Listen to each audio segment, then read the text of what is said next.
Shalom saudara, pandemi adalah suatu penyakit yang menyebar ke seluruh dunia dan mengakibatkan kematian dalam jumlah yang besar. Dunia pernah menghadapi beberapa pandemi dan hari-hari ini kita sedang menghadapi pandemi COVID-19. Nah, banyak yang bertanya, apa makna pandemi ini bagi orang percaya? Untuk menjawab pertanyaan ini, mari kita melihat dua hal berikut terlebih dahulu. 1. Dosa adalah akar dari sakit penyakit. Tuhan menciptakan manusia dan menempatkannya di Taman Eden dalam kondisi yang ideal. Tidak ada kejahatan, penderitaan atau sakit penyakit. Namun kondisi yang ideal tersebut menjadi rusak ketika manusia menggunakan kehendak yang dimilikinya dengan cara yang keliru. Iblis memberikan pendapat yang salah dengan cara yang menarik, sehingga akhirnya Hawa mengambil buah pengetahuan baik dan jahat, memakannya, demikian juga diikuti oleh Adam. Akibatnya, dosa masuk ke dalam kehidupan manusia dan menurunkan kutuk, sakit penyakit, kekacauan, dan kematian kekal. 2. Anak-anak Tuhan tinggal di dalam dunia yang berdosa. Kita perlu mengetahui bahwa kita sebagai orang percaya tinggal di dalam dunia yang sudah jatuh dalam dosa. Oleh karenanya, anak-anak Tuhan sangat rentan terhadap akibat-akibat dosa. Namun buat anak-anaknya, Tuhan memberikan perlindungan yang luar biasa. Ada pagar yang mengelilingi anak-anak Tuhan yang tidak dapat ditembus oleh si jahat. Jika si jahat ingin mencobai anak-anak Tuhan, mereka memerlukan izin dari Tuhan. Dan salah satu syarat Tuhan adalah pencobaan itu tidak boleh melampaui kekuatan manusia. Kita harus ingat, diberikan izin atau tidak, itu adalah kedaulatan Tuhan.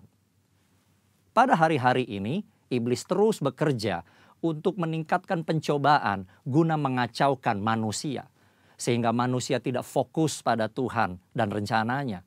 Melalui berbagai hal, termasuk COVID-19, iblis bekerja membuat manusia takut, kacau, dan hanya berfokus menyelamatkan diri secara fisik. Di dalam hikmatnya yang tinggi dan tidak terselami oleh manusia, Tuhan mengizinkan virus itu ada. Nah, berdasar dua hal tersebut, kini kita akan melihat kehidupan Ayub agar mengerti makna pandemi bagi kehidupan orang percaya.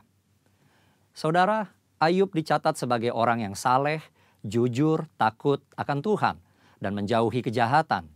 Tuhan memberkati Ayub dan segala usahanya. Ternaknya berkembang biak mencapai ribuan.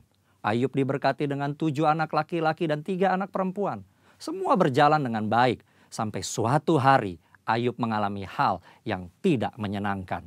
Semua anaknya mati, ternaknya habis, dan tubuhnya menderita penyakit bara. Ayub begitu menderita kesakitan sampai-sampai mengutuki hari kelahirannya. Ayub tidak tahu apa yang terjadi di hadapan Tuhan.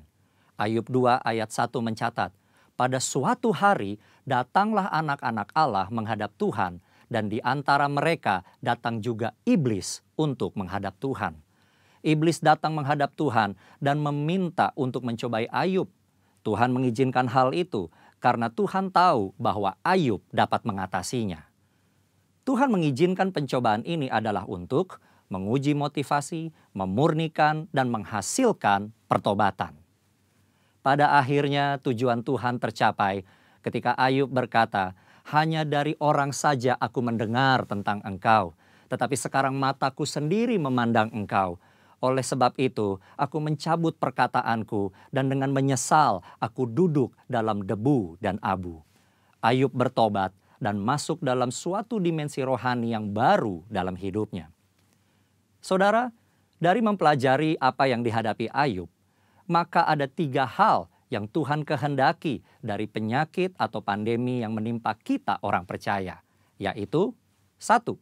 Tuhan menghendaki kita orang percaya memiliki motivasi yang benar dalam mengiring dan melayani Tuhan. 2. Tuhan menghendaki kita orang percaya menjadi orang-orang yang murni. Jika diibaratkan emas, Tuhan tidak menghendaki emas 23 karat. Tuhan mau emas 24 karat. 3. Tuhan menghendaki kita bertobat, berbalik dari jalan-jalan yang jahat, dan bergantung hanya kepada Tuhan.